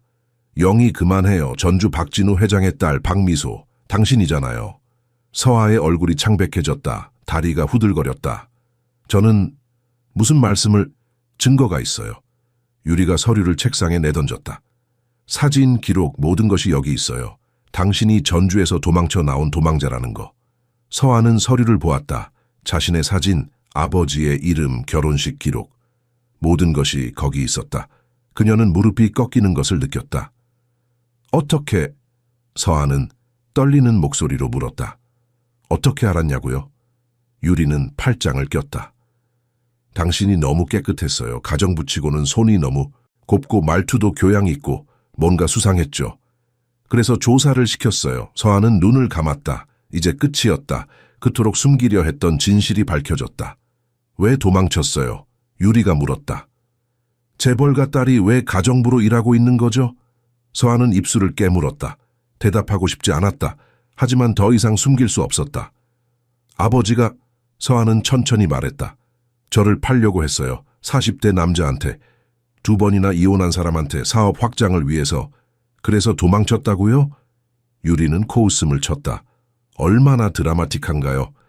당신은 몰라요. 서아는 눈물을 흘렸다. 강제로 결혼당하는 게 어떤 건지, 내 의지와 상관없이 누군가의 아내가 되는 게 얼마나 무서운 건지. 유리는 잠시 침묵했다. 하지만 곧 차가운 표정으로 돌아왔다. 동정심 유발하지 마세요. 그게 나랑 무슨 상관이에요? 그럼 뭘 원하는 건데요? 서아가 물었다. 왜 이걸 조사한 거예요? 당연하죠. 유리는 미소 지었다. 당신을 이 집에서 쫓아내기 위해서요. 서아는 가슴이 철렁했다. 제발 저를 그냥 내버려둬요. 저는 아무것도 원하지 않아요. 그저 도준이 곁에 있고 싶을 뿐이에요. 도준이? 유리는 비웃었다. 당신이 도준이의 뭔데요? 가정부가 무슨 권리로 다른 집 아들을 그렇게 아끼는 거죠? 저는... 서아는 말을 잇지 못했다. 당신은 거짓말쟁이에요. 유리가 차갑게 말했다. 윤서아라는 가짜 이름으로 이 집에 들어와서 모두를 속이고 있었어요. 회장님도, 할머님도, 도준이도. 아니에요. 서아는 부인했다. 저는 도준이를 진심으로 아껴요. 그건 거짓이 아니에요. 진심? 유리는 한 걸음 다가섰다. 거짓말쟁이의 진심을 누가 믿어요? 서아는 아무 말도 할 수 없었다. 유리의 말이 맞았다. 그녀는 거짓말을 하고 있었다. 이름부터 과거까지 모든 것이 거짓말이었다. 이제 선택하세요. 유리가 최후 통첩을 했다. 스스로 이 집을 떠나든지 아니면 제가 회장님께 이 사실을 다 말씀드리든지. 제발. 서아는 무릎을 꿇었다. 조금만 더 시간을 주세요. 제가 직접 말씀드릴게요. 제가 회장님께 모든 걸 고백할게요. 시간? 유리는 고개를 저었다. 이미 충분한 시간을 줬어요. 당신은 3달 동안 이 집에 있으면서 한 번도 진실을 말하지 않았잖아요. 그건... 서아는 눈물을 흘렸다. 무서웠어요. 말하면 쫓겨날 것 같아서, 도준이를 다시는 볼 수 없을 것 같아서. 유리는 서아를 내려다보았다. 무릎 꿇고 우는 그녀를 보며 승리감을 느꼈다. 하지만 동시에 묘한 감정도 들었다. 동정심? 아니, 그럴 리 없었다. 오늘 저녁까지. 유리가 말했다. 오늘 저녁까지 스스로 떠나세요. 그러면 제가 입을 다물어 줄게요. 하지만 만약 떠나지 않으면... 그러면 당신 아버지에게 연락할 거예요. 유리는 냉정하게 말했다. 박진우 회장에게 딸이 어디 있는지 알려줄 거예요. 서아는 공포에 질렸다. 그건 안 돼요. 제발 그것만은. 그럼 떠나세요. 유리는 돌아섰다. 선택은 당신이 하는 거예요. 유리는 부엌을 나갔다. 서아는 바닥에 주저앉아 울었다. 모든 것이 무너지고 있었다. 그날 밤 서아는 가방을 쌌다. 손이 떨렸지만 선택의 여지가 없었다. 떠나야 했다. 도준이를 다시 볼 수 없다는 사실이 가슴을 찢었지만 어쩔 수 없었다. 방문을 나서기 전 서아는 도준이의 방을 들여다보았다. 아이는 평화롭게 자고 있었다. 작은 가슴이 천천히 오르내렸다. 서아는 눈물을 흘리며 속삭였다. 미안해. 도준아, 정말 미안해. 복도를 걸어 내려가는데 서재에서 불빛이 새어나왔다. 강태윤이 아직 일하고 있었다. 서아는 멈춰섰다. 그냥 가야 할까? 아니면 진실을 말하고 가야 할까? 그녀는 깊게 숨을 들이쉬고 문을 두드렸다. 들어오세요. 서아는 문을 열고 들어갔다. 강태윤은 서류에서 눈을 들어 그녀를 보았다. 서아 씨, 이 시간에 무슨 일입니까? 회장님, 서아는 떨리는 목소리로 말했다. 말씀드릴 게 있습니다. 강태윤은 펜을 내려놓았다. 그녀의 진지한 표정을 보고 뭔가 심각한 일이라는 것을 알아챘다. 앉으십시오. 서아는 앉지 않았다. 서서 말하는 게 나을 것 같았다. 저는 거짓말을 했습니다. 거짓말이라니요? 제 이름은 윤서아가 아닙니다. 서아는 눈물을 흘렸다. 제 진짜 이름은 박미소입니다. 전주에서 왔어요. 강태윤은 놀랐다. 무슨 뜻입니까? 서아는 모든 것을 털어놓았다. 아버지의 강제 결혼, 도망친 이유, 가짜 신분으로 살아온 석 달, 모든 진실을.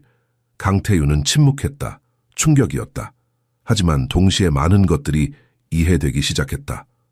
그녀가 왜 그렇게 조심스러웠는지, 왜 자신에 대해 말하지 않았는지, 왜 강태윤이 물었다. 왜 진작 말하지 않았습니까? 무서웠어요. 서아는 울었다. 말하면 쫓겨날 것 같았어요. 그리고 도준이를 다시는 볼 수 없을 것 같아서. 강태윤은 일어섰다. 그녀에게 다가갔다. 그래서 지금 말하는 겁니까? 저는 떠나려고 합니다. 서아가 말했다. 하지만 그 전에 진실을 말씀드려야 할 것 같았어요. 죄송합니다. 정말 죄송합니다. 그때 문이 벌컥 열렸다. 최유리가 들어섰다. 그녀의 얼굴에는 분노가 가득했다. 참을 수가 없네요. 유리가 소리쳤다. 회장님, 저 여자가 뭐라고 하든 믿지 마세요. 저 여자는 거짓말쟁이에요. 유리 씨? 강태윤은 당황했다. 저 여자는 도망자예요. 유리가 서류를 던졌다. 전주에서 결혼을 앞두고 도망친 여자라고요. 가짜 신분으로 이 집에 들어와서 모두를 속였어요. 강태윤은 서류를 집어들었다. 거기에는 박미소라는 이름과 사진, 기록들이 있었다. 어떻게? 강태윤이 유리를 보았다. 어떻게 이걸 알았습니까? 사설 탐정을 고용했어요. 유리는 당당하게 말했다. 저 여자가 수상해서요. 그리고 제 직감이 맞았죠. 저 여자는 처음부터 거짓말을 하고 있었어요. 강태윤은 서아를 보았다. 그녀는 고개를 숙이고 있었다. 모든 것이 사실이었다. 회장님, 유리가 말을 이었다. 이제 아시겠죠? 저 여자를 믿을 수 없다는 걸. 당장 내보내셔야 해요. 강태윤은 아무 말도 하지 않았다. 그는 서아를 바라보았다. 그녀의 떨리는 어깨, 흐르는 눈물, 그리고 그 진심 어린 후회를. 서아 씨, 강태윤이 조용히 말했다. 아니, 미소 씨. 서아는 고개를 들었다. 당신이 도망친 이유는 무엇입니까? 강태윤이 물었다.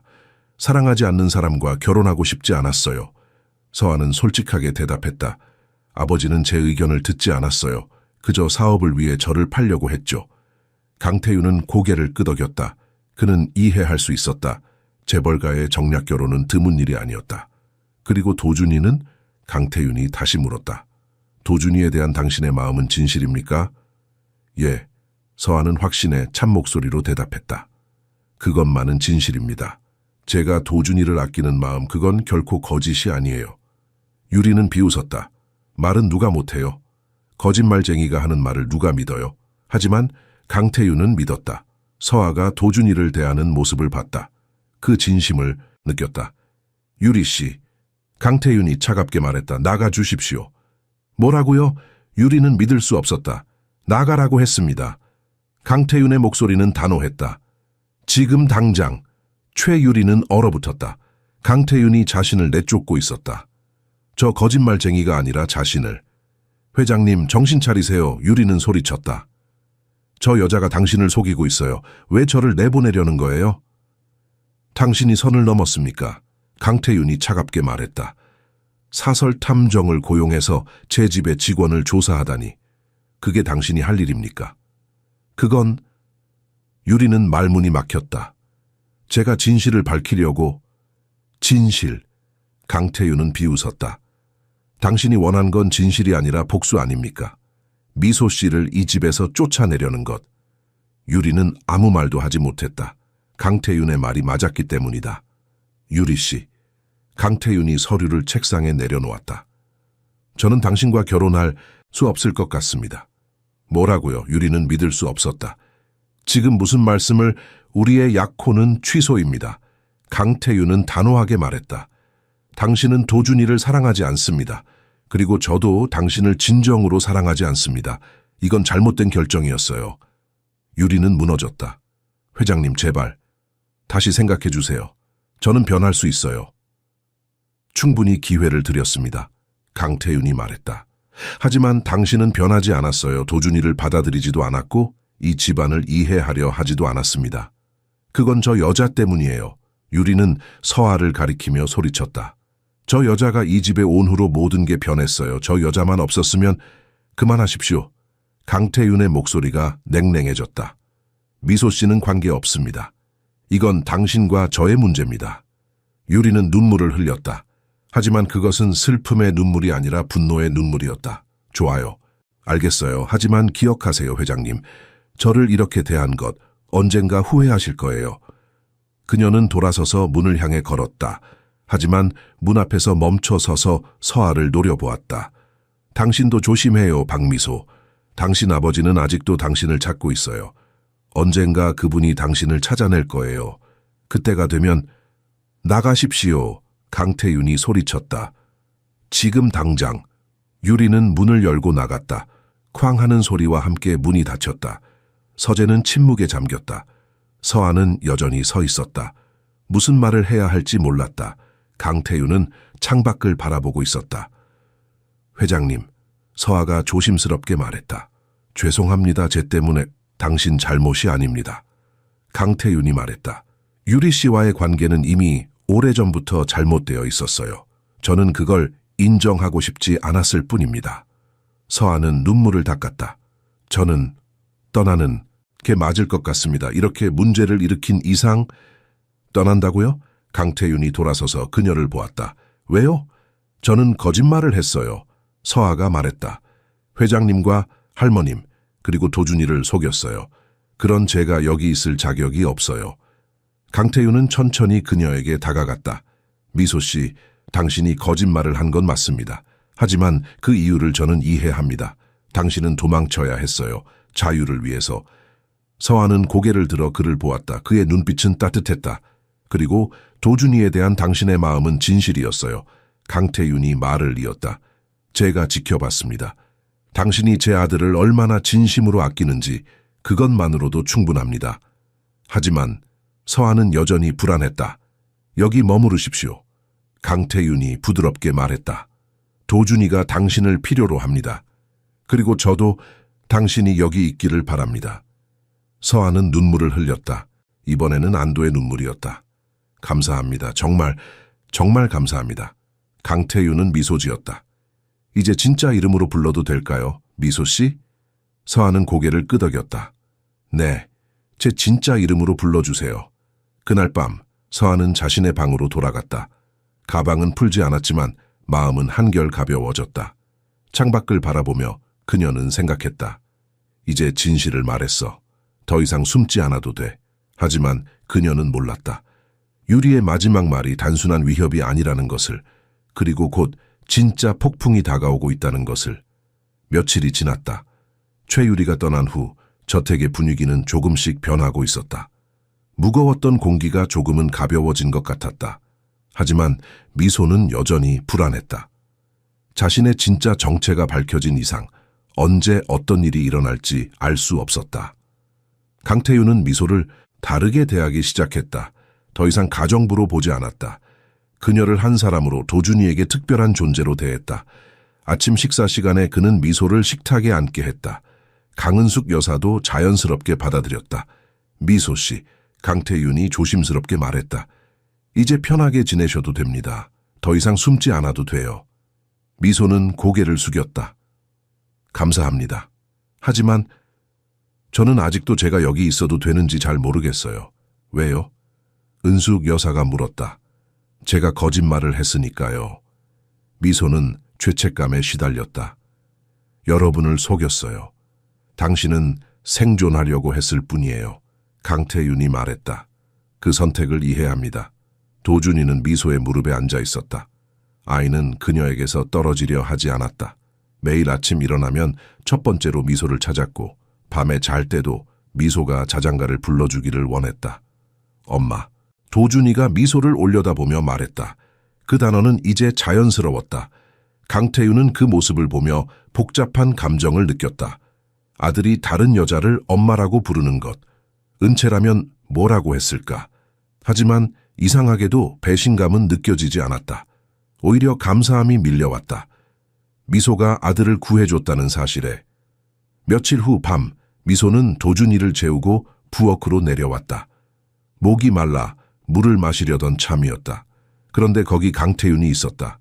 그는 와인 한 잔을 손에 들고 창밖을 바라보고 있었다.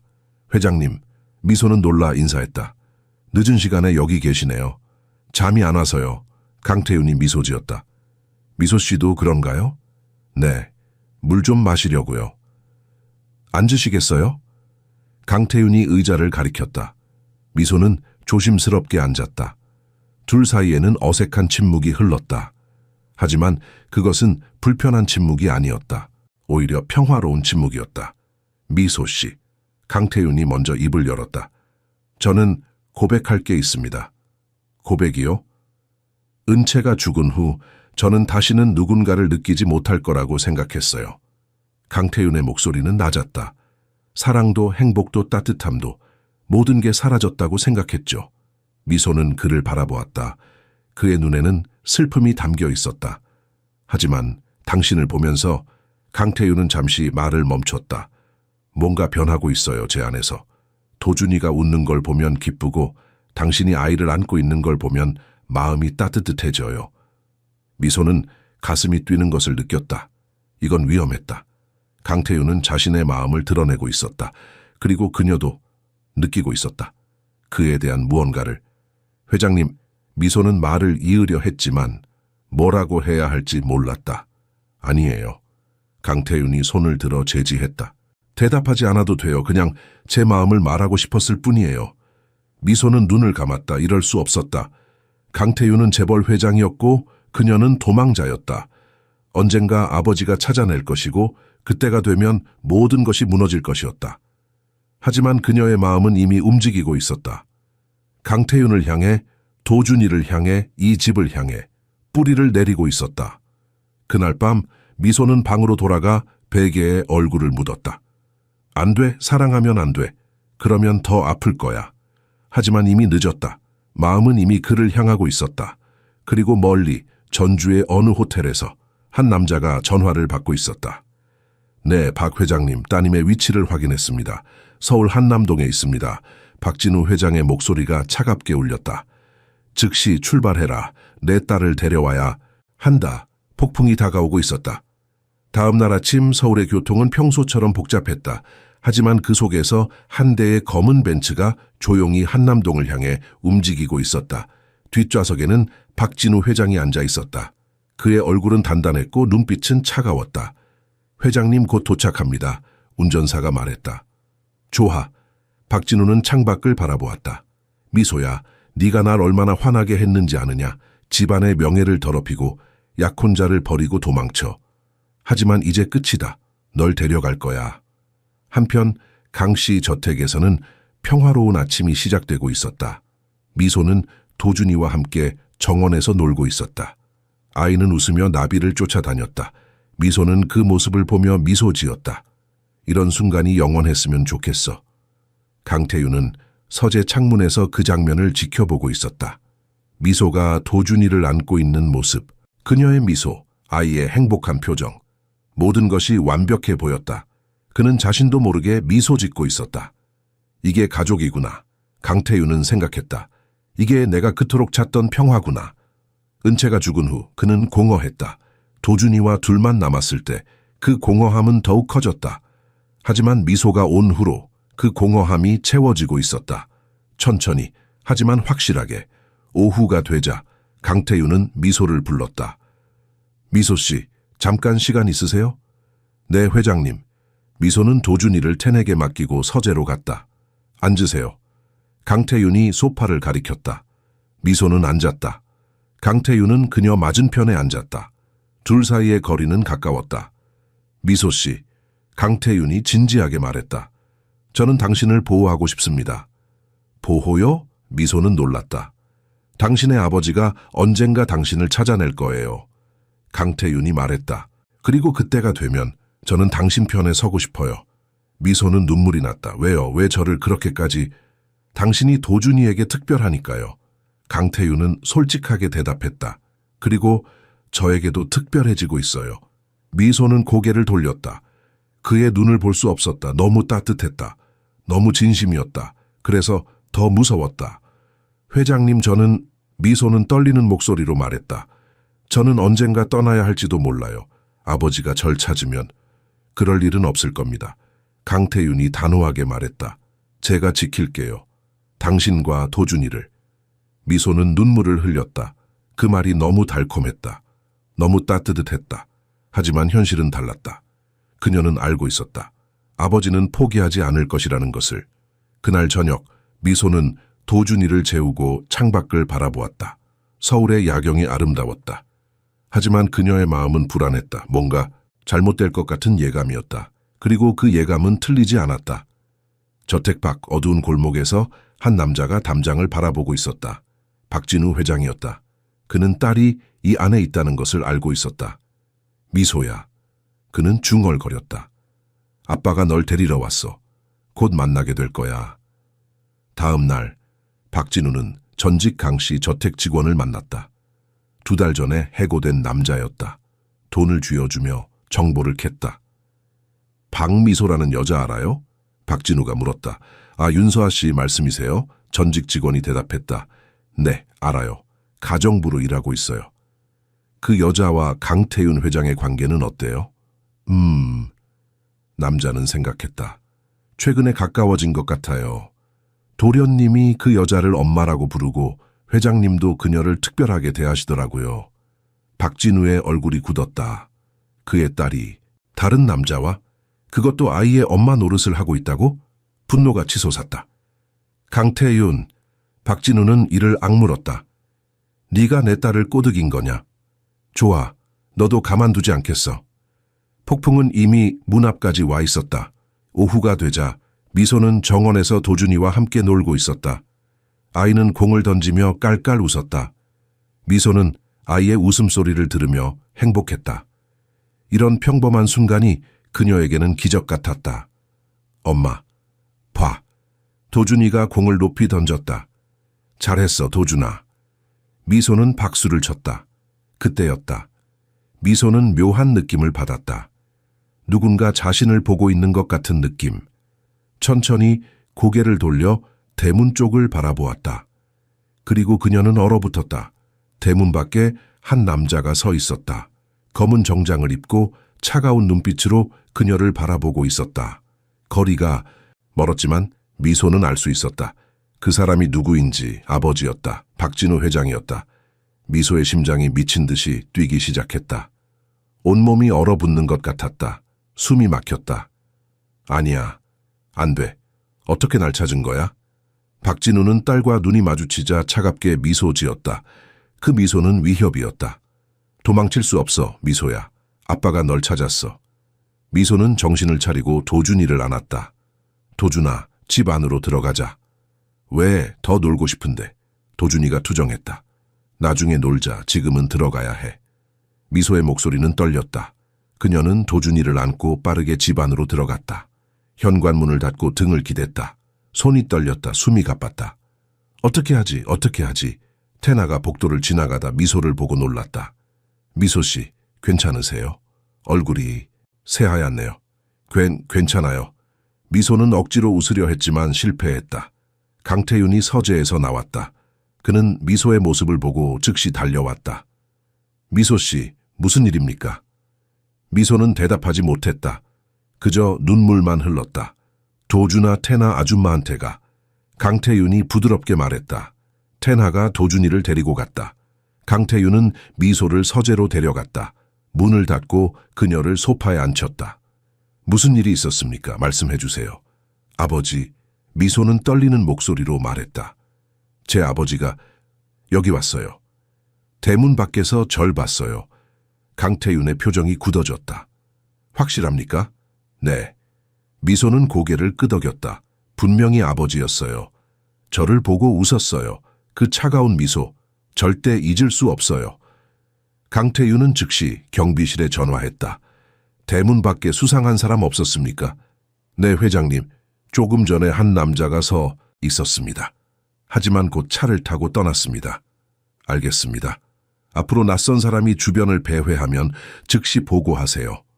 강태윤은 전화를 끊고 미소를 바라보았다. 그녀는 여전히 떨고 있었다. 미소 씨, 강태윤이 그녀의 손을 잡았다. 괜찮아요. 제가 지킬게요. 하지만 미소는 울었다. 아버지는 포기하지 않을 거예요. 저를 데려갈 때까지. 그럴 일은 없을 겁니다. 강태윤은 단호하게 말했다. 제가 당신을 보호할게요. 아무도 당신을 데려갈 수 없어요. 미소는 그의 손을 꽉 잡았다. 그 따뜻함이 그녀를 진정시켰다. 하지만 두려움은 사라지지 않았다. 그날 밤 미소는 잠들 수 없었다. 창밖을 계속 바라보았다. 혹시 아버지가 다시 나타나지 않을까? 혹시 집 안으로 들어오지 않을까? 강태윤도 잠들지 못했다. 그는 변호사 조민석에게 전화를 걸었다. 민석아, 당장 내일 아침에 만나자. 중요한 일이 생겼어. 무슨 일인데요?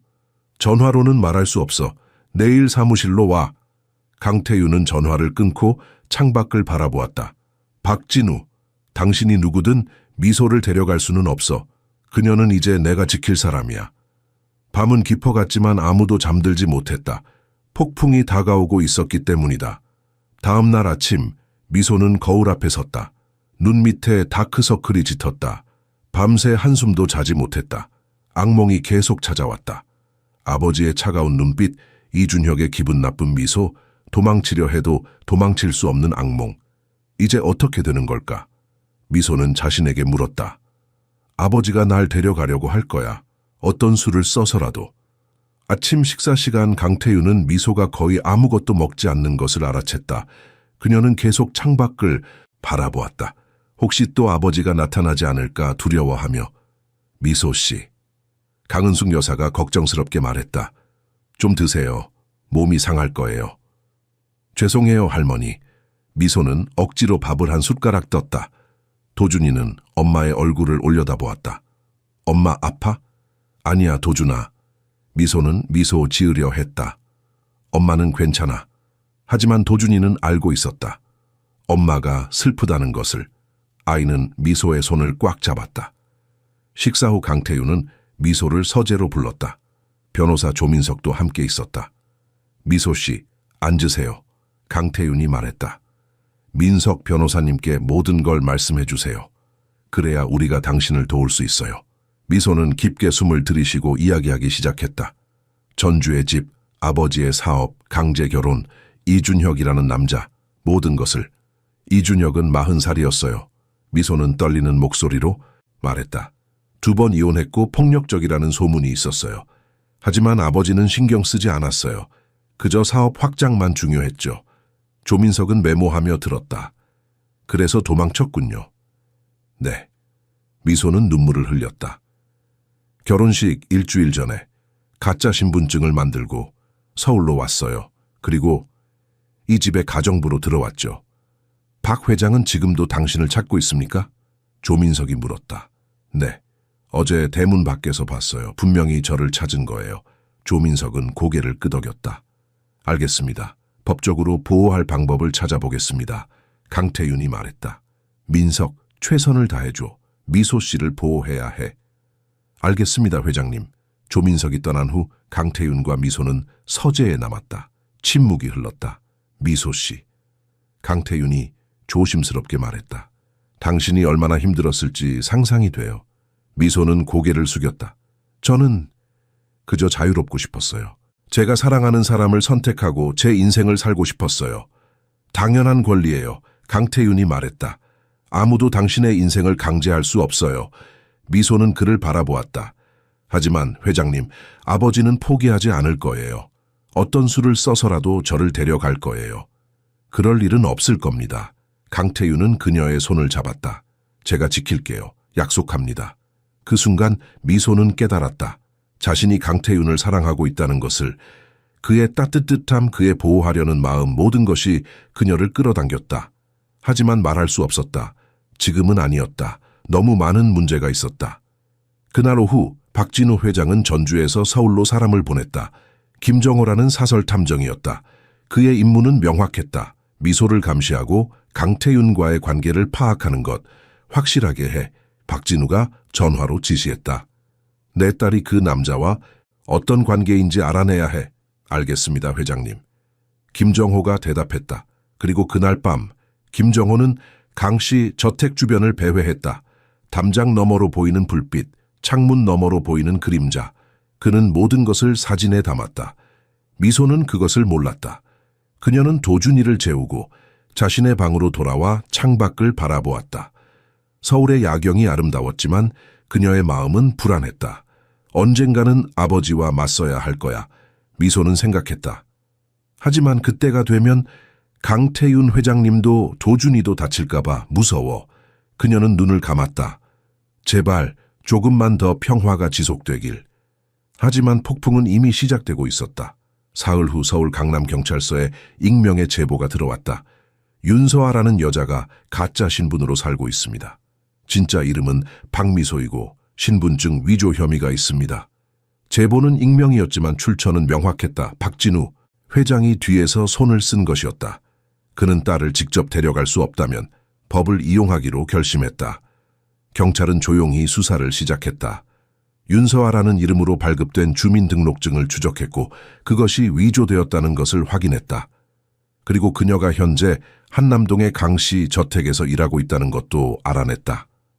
강태윤은 이 소식을 변호사 조민석을 통해 들었다. 그는 즉시 행동에 나섰다. 경비를 강화하세요. 강태윤이 경비팀장에게 지시했다. 외부인의 출입을 철저히 통제하고 수상한 사람이 있으면 즉시 보고하세요. 알겠습니다, 회장님. 강태윤은 또한 집안 직원들에게 외부인과의 대화를 금지시켰다. 어떤 정보도 밖으로 새나가서는 안 됐다. 강은숙 여사는 아들의 모습을 보며 걱정했다. 태윤아, 괜찮겠니? 경찰이 조사한다는데. 괜찮습니다, 어머니. 강태윤은 침착하게 말했다. 민석 변호사가 모든 걸 처리할 거예요.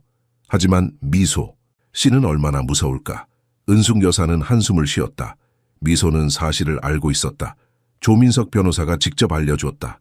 그녀는 충격을 받았지만 예상했던 일이기도 했다. 아버지가 한 거죠? 미소가 물었다. 아마도요. 조민석이 대답했다. 하지만 걱정하지 마세요. 우리가 법적으로 대응할 방법을 찾을 거예요. 며칠간 집안의 분위기는 긴장되었다. 모두가 조심스럽게 움직였다. 하지만 그 와중에도 작은 기적이 일어났다. 어느 아침 미소는 도준이와 함께 아침 식사를 하고 있었다. 아이는 평소처럼 밝았다. 그리고 갑자기 말했다. 엄마, 사랑해. 그 말에 모두가 멈췄다.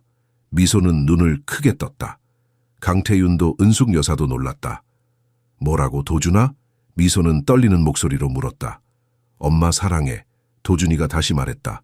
또렷하고 확실하게. 미소는 눈물을 흘렸다. 그녀는 아이를 꽉 안았다. 나도 사랑해, 도준아. 정말 많이 사랑해. 강태윤은 그 모습을 보며 가슴이 뜨거워졌다. 아들이 말을 하고 있었다. 그것도 사랑한다고. 1년 넘게 침묵하던 아이가 이제 자신의 감정을 표현하고 있었다. 미소 씨, 강태윤이 부드럽게 말했다. 감사합니다. 정말 감사합니다. 미소는 눈물을 닦으며 미소 지었다. 제가 할 일을 했을 뿐이에요. 하지만 그 행복은 오래가지 못했다. 그날 오후 강남경찰서에서 연락이 왔다. 강태윤 회장님 댁에 계신 윤서아 씨와 통화할 수 있을까요? 경비가 강태윤에게 전화를 넘겼다. 경찰입니다, 회장님. 강태윤의 얼굴이 굳어졌다. 무슨 일입니까? 윤서아 씨가 신분증 위조 혐의로 조사를 받고 계십니다. 출석 요구서를 보냈으니 내일 오전 10시까지 경찰서로 와주시기 바랍니다. 강태윤은 전화를 끊고 미소를 찾았다. 그녀는 정원에서 도준이와 놀고 있었다. 그는 그 평화로운 장면을 보며 가슴이 아팠다. 미소 씨, 강태윤이 조심스럽게 불렀다. 미소는 돌아보았다. 그의 표정을 보고 무슨 일인지 알았다. 경찰에서 연락이 왔나요? 네. 강태윤은 고개를 끄덕였다. 내일 출석해야 한다고 합니다. 미소는 눈을 감았다. 결국 이 순간이 왔다. 알겠어요. 가겠습니다. 혼자 가지 않아도 돼요. 강태윤이 말했다. 민석 변호사와 제가 함께 갈게요. 미소는 그를 바라보았다. 정말 괜찮으세요? 저 때문에 회장님까지 곤란해지는 건 괜찮아요. 강태윤은 그녀의 손을 잡았다. 저는 당신 편이에요. 끝까지. 미소는 눈물을 흘렸다. 그리고 그 순간 도준이가 다가와 엄마의 손을 잡았다. 엄마, 울지 마. 아이가 말했다. 미소는 아이를 안았다. 이 아이를 위해서라도 포기하면 안 돼. 그녀는 다짐했다. 싸워야 해. 나의 자유를 위해. 그날 밤 강씨 저택은 조용했다. 하지만 모두의 마음은 내일을 걱정하고 있었다. 다음 날 아침 미소는 검은색 원피스를 입었다. 거울 앞에 서서 자신을 바라보았다. 창백한 얼굴, 떨리는 손. 하지만 눈빛만은 단단했다. 도망치지 않을 거야. 이제는 맞서야 해. 강태윤과 조민석 변호사가 함께 경찰서로 향했다. 차 안은 조용했다. 미소는 창밖을 바라보며 생각했다. 이 모든 게 끝나면 어떻게 될까? 강남경찰서에 도착했을 때 이미 여러 형사들이 대기하고 있었다. 조사실로 안내된 미소는 의자에 앉았다. 강태윤과 조민석은 옆방에서 지켜보았다. 박미소 씨 맞습니까? 형사가 물었다. 네. 미소는 확실하게 대답했다. 윤서아라는 가짜 이름을 사용한 이유가 뭡니까? 미소는 깊게 숨을 들이쉬고 모든 것을 털어놓았다.